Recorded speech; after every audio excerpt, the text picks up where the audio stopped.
Sa nakaraang recap ay nakarating na nga sina Chen Ye at Ji Chenfan sa Daluozang Fulin Mountain, subalit bago pa man sila makapasok ay agad na silang pinigilan ng mga miyembro ng Daluozang, kaya agad tinanong ni Ji Chenfan ang kanyang master na kung hahayaan ba nila ang mga miyembro ng Daluozang na mag-ulat ng kanilang pagdating.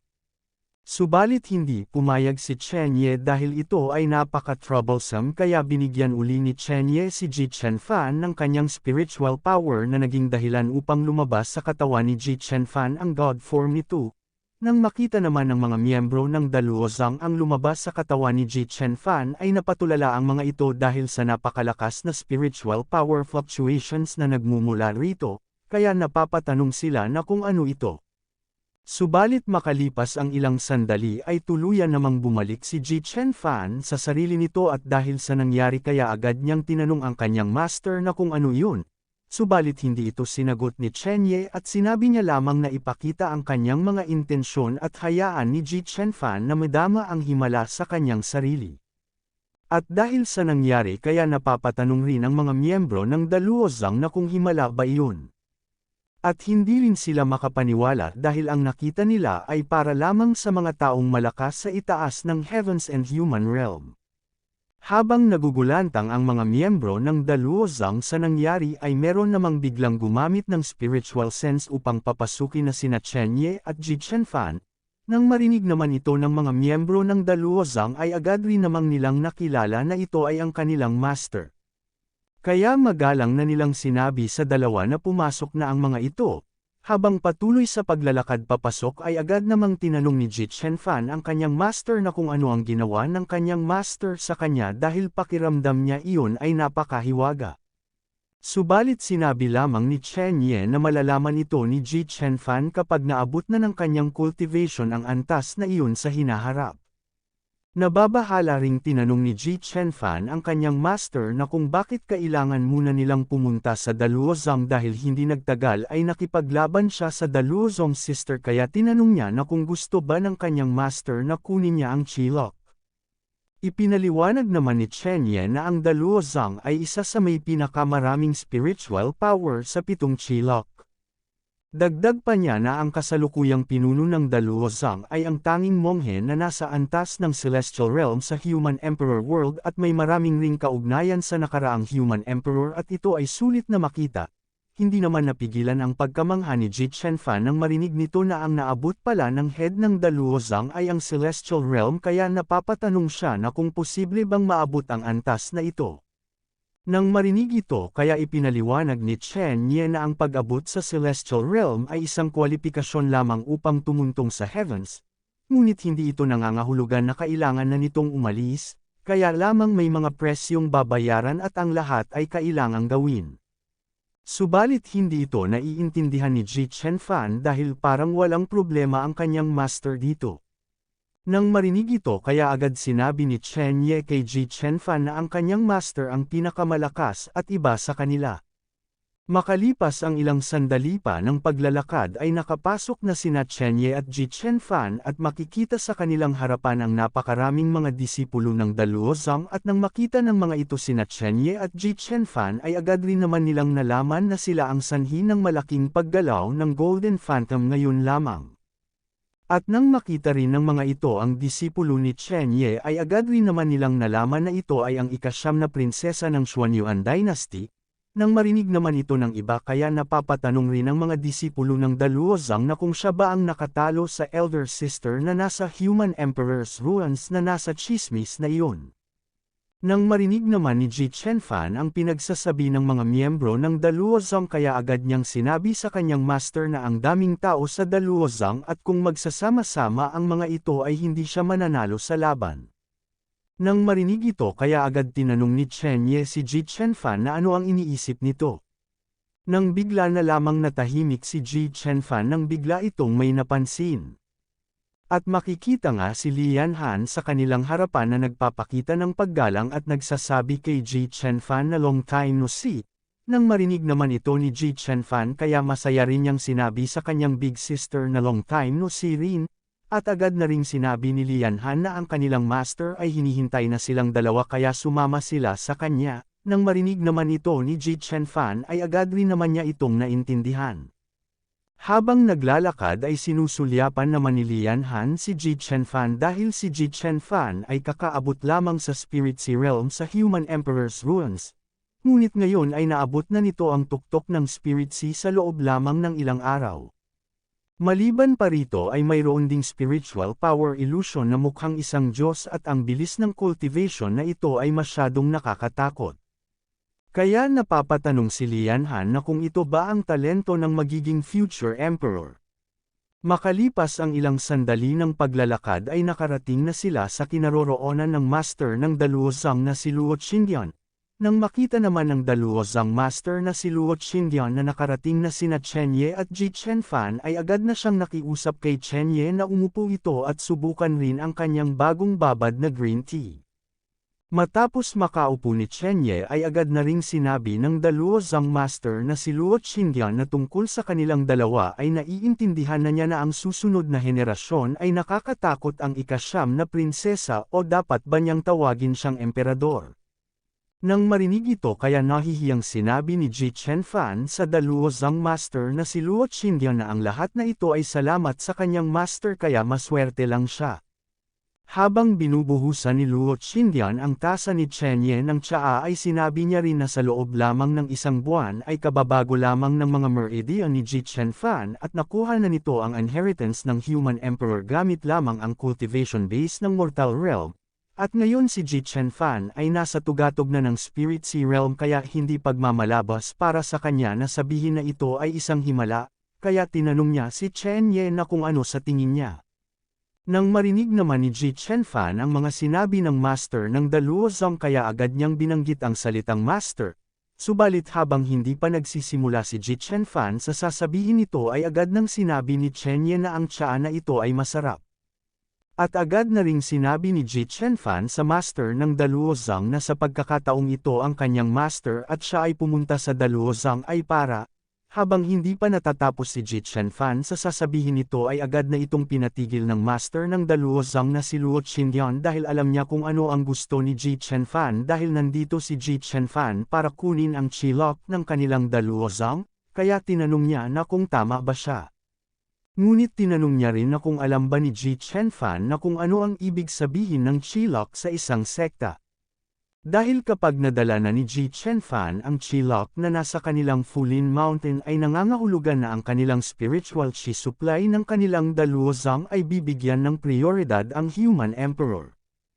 Kaya sa sandaling iyon ang lahat ng glory ng kanilang Daluozang ay sa Human Emperor. Kaya tinanong niya si Ji Chen-fan na kung mayroon ba si Ji Chen-fan ng kamalayan na pasanin ang buhay at kinabukasan ng lahat ng kanyang mga disipulo sa sekta. Subalit nang marinig ito ni Ji Chen-fan ay wala naman itong maisagot sa tanong ng master ng Daluozang. Sinabi rin ng master ng Daluozang na si Luo Qingdian habang merong lumalabas sa katawan nito na spiritual power na ang relics ng Human Emperor ay isang pagsubok lamang na iniwan ng dating Human Emperor. At sa pamamagitan lamang ng pagkakaroon ng lahat ng Qilok ito ay matatawag na emperador ng Human Emperor World. Matapos itong sabihin ng master ng Daluozang ay bigla na ngang nagpalabas ito ng malakas na spiritual pressure kasabay sa pagpapakawala ng malakas na spiritual pressure ay tinanong niya si Ji Chen-fan na kung handa na ba si Ji Chen-fan na dalhin ang buong Human Emperor World. Nang mapansin naman ng mga disipulo ng Daluozang ang malakas na spiritual fluctuations na nagmumula sa loob ay agad rin naman nilang nalaman na ito ay nagmumula sa kanilang master kaya napapatanong ang mga ito na kung ano ang nangyayari kung bakit sila nag-aaway. Samantala mula sa loob ay lubha ng nahihirapan si Ji Chen-fan dahil sa malakas na spiritual pressure na pinapakawalan ng Daluozang master. Na ikinainis rin niya dahil kung magpapatuloy siya ng ganito ay mukhang madudurog ang kanyang mga internal organ. Ngunit napagtanto rin ni Ji Chen-fan na hindi siya pwedeng umasa lagi sa kanyang master sa bawat oras dahil siya ang future empress kaya agad nang lumikha si Ji Chen-fan ng spiritual spear upang pantulong sa kanya upang hindi mapaluhod. Kasabay nito sinagot niya ang katanungan ng master ng Daluozang dahil siya ang babaeng emperador at pinili niyang dalhin ang mga Qilok na ito kaya natural na pinili niya na gampanan ang responsibilidad na ito. Dahil siya ay isang babaeng emperador kaya natural na gusto niyang pangalagaan ang mundo.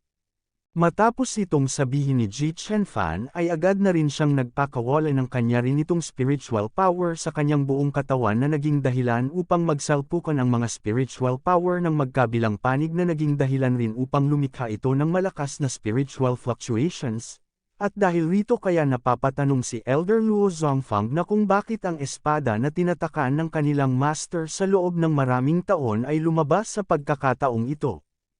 Na kahit si Lian Han ay hindi rin makapaniwala na makakayanan ni Ji Chen-fan na makatiis sa spiritual pressure ng kanilang ancestor. At dahil rin sa malakas na spiritual fluctuations ng dalawa kaya napapatanong rin ang mga disipulo ng Daluozang na kung ito ba ang spiritual ng kanilang master. Maliban sa spiritual ng kanilang master ay nararamdaman din nila ang isa pang breath at ito ay napakalakas kaya napapatanong ang mga ito na kung ito ba ay nagmumula sa master ng emperor. Nang masaksihan naman ng master ng Daluozang ang Golden Spirit Sea ay napapaisip na lamang ito dahil ang Golden Spirit Sea ay bihira sa libu-libong taon at mas may brutal na pangangatawan kaysa sa isang halimaw. At ang katigasan rin ng ulo na ito na sumusumpa na hindi yumuko ay talagang kapareho ng 7th generation ng Human Emperor, kaya sinabihan ng master ng Daluozang ang little girl na si Ji Chen-fan na napakahusay talaga nito. Kahit na hinihingal si Ji Chen-fan ay agad rin itong nagpasalamat sa master ng Daluozang dahil sa kanyang awa. At dahil sa nangyari kaya napatawa na lamang ang master ng Daluozang dahil kahit ang mga nakaraang henerasyon ng mga emperador ay hindi ito magagawa sa Spirit Sea Realm. Sinabi niya rin sa little girl na si Ji Chen-fan na ang kanyang determinasyon ay nakita niya ito kaya naipasa nito ang kanyang pagsubok. Matapos itong sabihin ng master ng Daluozang ay agad ring sinabi ni Chen Ye na mayroong siyang tanong, at gusto niyang tanungin ang pinuno ng sekta. Nang marinig naman ito ng master ng Daluozang ay agad rin naman niyang sinabi na mangyaring magsalita ito.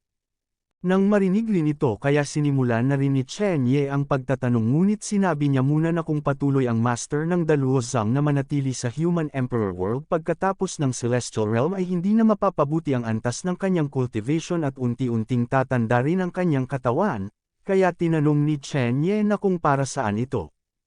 Agad namang ipinaliwanag ng master ng Daluozang na nakuha nito ang realm na ito dahil siya ay inutusan ng emperador noong siya ay bata pa at ito rin ay mabait sa kanya. Dagdag pa niya na ang Human Emperor World ay mayroong selyadong magic mula sa labas ng mundo, at ito ay hindi isang pag-iral na maaaring harapin na katulad niyang isang celestial realm, kaya natural lamang na kailangan niyang protektahan ang Human Emperor World. Nang marinig ito kaya agad nang sinabi ni Chen Ye na ang pinakamalaking nakatagong panganib ng Human Emperor World ang Buddha Furishira ay pinatay na niya, at ang iba pang masasamang espiritu ay hindi gagawa ng paggalaw ng pansamantala, at si Ji Chen-fan ay may sapat na kakayahan upang harapin sila sa hinaharap. Nang marinig naman ng master ng Daluozang ang lahat ng mga sinabi ng Daoist ay agad itong yumuko at nagpasalamat dahil matagal na niyang binabantayan ang Human Emperor World at sa wakas ay oras na rin niya para maglakad-lakad. Bago pumunta ang master ng Daluozang na si Luo Qingyan sa ibang mundo na mayroong mataas na realm sa Heavens and Human Realm ay sinabi niya muna na mula ngayon ang Human Emperor World ay ipinapaubaya niya na ito sa mga kabataan. Bakas naman ang saya sa mukha nina Elder Luo Zongfang at Lian Han dahil sa wakas ay gagawin na ng kanilang master ang hakbang na iyon. Nang marinig naman ni Ji Chen-fan ang mga binitawang salita na pamamaalam ng master ng Daluozang kaya agad niyang tinanong ang kanyang master na kung ano ito. Sinagot naman ito kaagad ni Chen Ye dahil hindi na rin kailangang mag-alala ng Human Emperor World tungkol sa mga bagay-bagay kaya natural lamang na pumunta sa mas mataas na realm. Matapos ang mga bagay-bagay na iyon ay agad nang pumunta sina Chen Ye at Ji Chen-fan sa Forbidden Area na nasa Fulin Mountain na kung saan nakatago ang Qilok, at nang makarating ay agad na rin itong inabsorb ni Ji Chen-fan. At nang matapos sa pag-absorb ay ramdam naman ni Ji Chen-fan ang mainit at makapangyarihang spiritual power na nagmumula sa Qilok ng Daluozang at ito ay ganap na naiiba na nasa Red Lotus Demon Sect. Subalit agad namang binali ni Chen Ye ang kasiyahan ni Ji Chen-fan dahil sinabihan na niya si Ji Chen-fan na pakiramdaman niya na lamang ito mamaya dahil oras na para umalis sila dahil may ilang lugar pa sila na pupuntahan ngayon, na agad rin namang naintindihan ni Ji Chen-fan nang marinig niya ang sinabi ng kanyang master. Bago pa man makaalis si Ji Chen-fan ay binati naman ng mga disipulo ng Daluozang ang emperador na si Ji Chen-fan, na ikinahiya naman ni Ji Chen-fan dahil sa napakagalang ng mga ito. At agad na ring sinabi ni Chen Ye kay Ji Chen-fan na ang susunod na sekta na kanilang pupuntahan ay maaaring magkaroon din ng katulad na sitwasyon at ang pagkuha ng pagkilala sa mga taong ito ay ang tanging paraan upang maging isang human emperor. Dagdag pa niya na ang daan ng spiritual practice sa hinaharap na haharapin ni Ji Chen-fan ay ang mas mahirap at mas makapangyarihang mga kaaway at hindi niya kayang lutisin ang lahat ng ito para kay Ji Chen-fan, na agad rin namang naintindihan ni Ji Chen-fan at susubukan niya ang lahat para hindi mapahiya ang kanyang master. Napangiti naman si Chen Ye nang marinig niya ito dahil si Ji Chen-fan ay medyo nahihiya nung una pero kalaunan ay napakaganda na ng kanyang mga performance. Nang marinig ito ay agad rin namang nagpasalamat si Ji Chen-fan sa mga sinabi ng kanyang master. Makalipas ang ilang sandali ng paglalakbay ay nakarating na sina Chen Ye at Ji Chen-fan sa Yulong Holy Land na agad rin namang sinalubong nina Elder Yu Zhang at Yu Qingshan at dahil sa nangyaring pagligtas ni Chen Ye kay Elder Yu Zhang sa Human Emperor's Ruins kaya namumula ito nang makita uli nito si Chen Ye at dahil rito kaya madali lamang kay Ji Chen-fan na naabsorb ang chilop ng Yulong Holy Land. Pagkatapos dito ay pumunta rin sina Chen Ye at Ji Chen-fan sa Yangyanzang at dahil sa pagbabadya ng Daluozang kaya sunod-sunod na nakilala ng mga dakilang sekta ang pagkakakilanlan ng bagong emperador at sa isang araw lamang ay nakuha na nina Ji Chen-fan at Chen Ye ang spiritual energy ng apat na sekta. Makalipas ang ilang sandali ay bumalik na sina Chen Ye at Ji Chen-fan sa Dao Palace na kinalaunan ay tatawagan na All Heavens and 10,000 Dao Sect.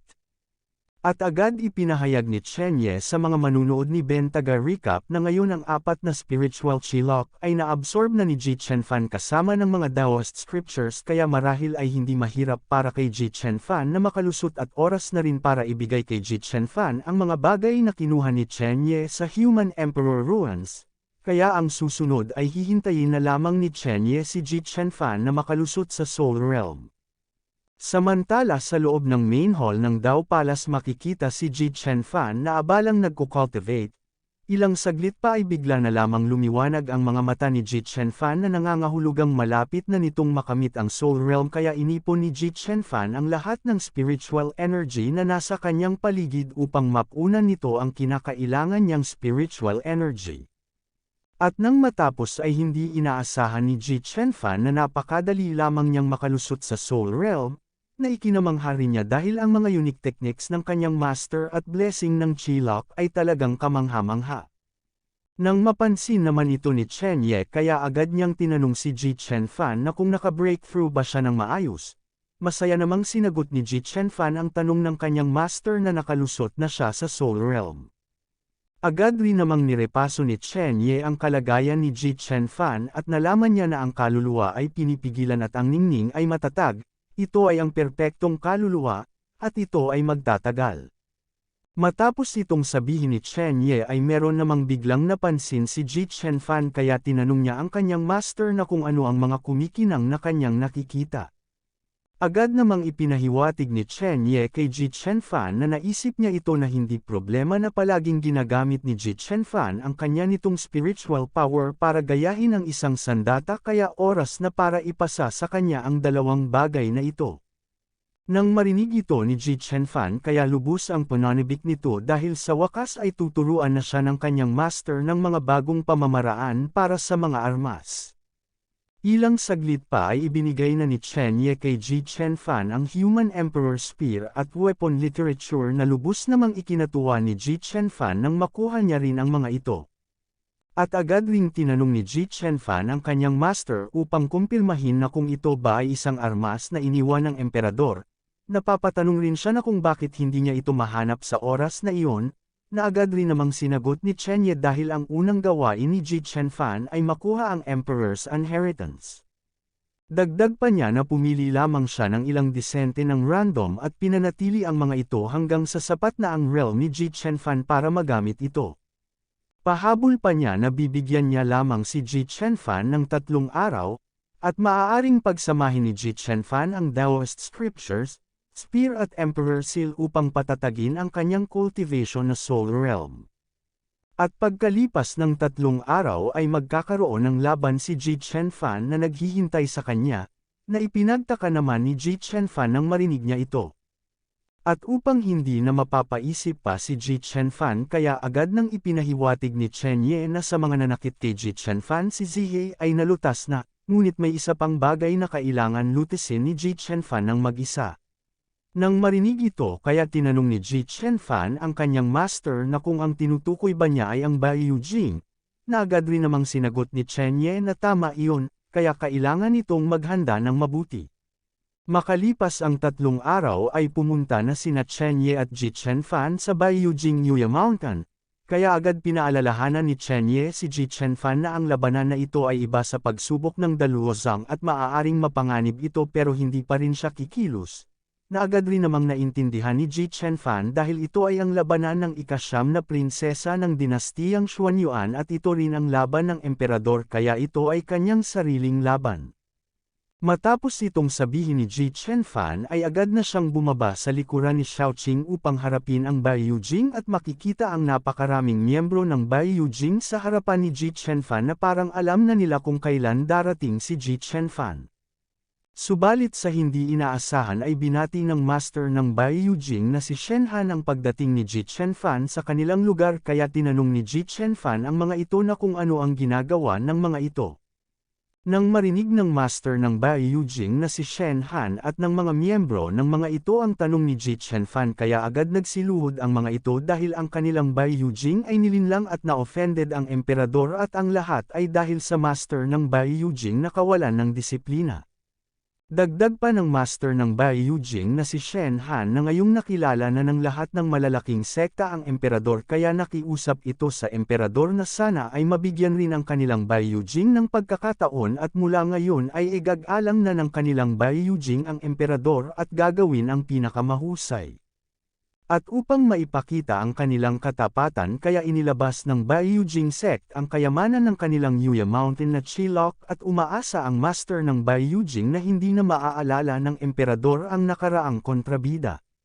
Nang makita naman ni Ji Chenfan ang Chilok ay agad rin naman niyang nalaman na ito nga ang Chilok dahil mayroong itong spiritual power fluctuations na nagmumula dito at hindi panlilinlang, ngunit may nararamdaman si Ji Chenfan na hindi maipaliwanag na pakiramdam. Nang mapansin naman ni Chen Ye ang kinikilos ng Baiyu Jing sa ibaba kaya napapasabi ito na ang bansa ay madaling baguhin ngunit ang kalikasan ay mahirap baguhin, at hindi niya naituro kay Ji Chenfan ang katotohanan o kasinungalingan kaya maaari lamang si Ji Chenfan na umasa sa kanyang sariling paghuhusga. At agad nang ang iniabot ng master ng Baiyu Jing ang kanilang Chilok kay Ji Chenfan subalit bago pa man ito mahawakan ni Ji Chenfan ay makikita sa mukha ng master ng Baiyu Jing ang malademonyong ngiti. Ilang saglit pa nga ay bigla na lamang nagpalabas ang Chilok ng lilang usok kaya napahalakhak ang master ng Baiyu Jing na si Shen Han dahil masyado pang ang bata ang emperador dahil hindi nito naisip na ang kanilang Baiyu Jing ay isang sekta na nagpasa sa kasaysayan ng pagpatay sa mga emperador sa loob ng daan-daang taon. Dagdag pa niya na ang kapalaran ng isang mamamatay ay alinman sa buhay o kamatayan at walang pagsuko.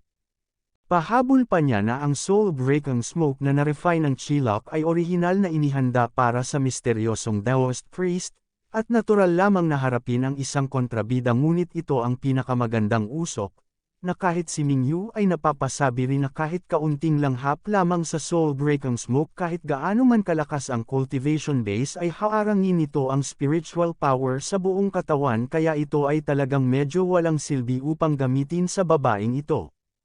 Ngunit para kay Mingyu ay hindi na ito mahalaga dahil kunin ang Chilok power na dala ni Ji Chenfan at kunin siya bilang isang hostage. Sa oras na iyon gaano man kalakas ang Daoist ay maaari lamang siyang kontrolin ng mga ito. Nang bigla na lamang lumabas sa makapal na usok ang isang spiritual power spear na ikinagulat na Mingyu nang puntiryahin siya nito kaya agad na rin niyang ginamit ang hawak nitong pamaypay upang sanggain ang paparating na atake sa kanya. Subalit dahil sa kapangyarihan ng sandata na ito kaya dinala nito si Mingyu at sumalpok sa isang mataas na haligi na ikinagulat naman ng master ng Bai Yujing na si Shen Han at ikinaalala rin ng ama ni Mingyu nang makita niya ang nangyari sa kanyang anak. At dahil sa nangyari kaya mabilis nang tumakbo ang master ng Bai Yujing na si Shen Han upang tingnan ang kalagayan ni Mingyu. Subalit hindi lamang dun tumigil si Ji Chenfan at nagpakawala rin ito ng sunod-sunod pang mga spiritual power spear na ikinagulat at ikinataranta naman ng mga miyembro ng Bai Yujing nang makita nila ang nagliliparan na mga atake ni Ji Chenfan na naging dahilan upang mapasigaw ang mga miyembro ng Bai Yujing papunta sa kanilang kamatayan dahil kayang tumagos sa katawan ng mga ito ang mga spiritual power spear na pinakawalan ni Ji Chenfan. Pagkatapos ng nakakamatay na mga atakeng iyon ay nawala na rin ang makapal na usok kasabay nito naglakad si Ji Chenfan patungo sa direksyon ng master ng Bai Yujing na pinagmamasdan lamang ang bangkay ni Mingyu. At agad sinabi ni Ji Chenfan habang tinututok nito ang Emperor Spear sa master ng Bai Yujing na hindi niya naisip na supilan sila dahil paghihiganti ang kanyang layunin kaya mula ngayon ay hindi na iiral ang kanilang Bai Yujing. Nang marinig naman ni Shen Han ang sinabi ni Ji Chenfan ay napatawa ito dahil masyado niyang minaliit si Ji Chenfan kaya agad nang kinuha ng master ng Bai Yujing ang Qilok sa lalagyan nito dahil ito ay Qilok ng kanyang Bai Yujing at kung gusto ito ni Ji Chenfan ay pumunta ito sa kanya at kunin ito. Matapos itong sabihin ni Shen Han ay agad na nitong ipinasok ang Qilok sa kanya nitong katawan na naging dahilan upang lumabas sa katawan nito ang napakalakas na spiritual fluctuations na lubos namang ikinabahala ni Ji Chenfan dahil sa biglang pagtaas ng spiritual power ng master ng Bai Yujing, at agad sinabi ni Shen Han kay Ji Chenfan na patayin ang kanyang anak at sirain ang kanyang sekta kaya dapat na mamatay si Ji Chenfan.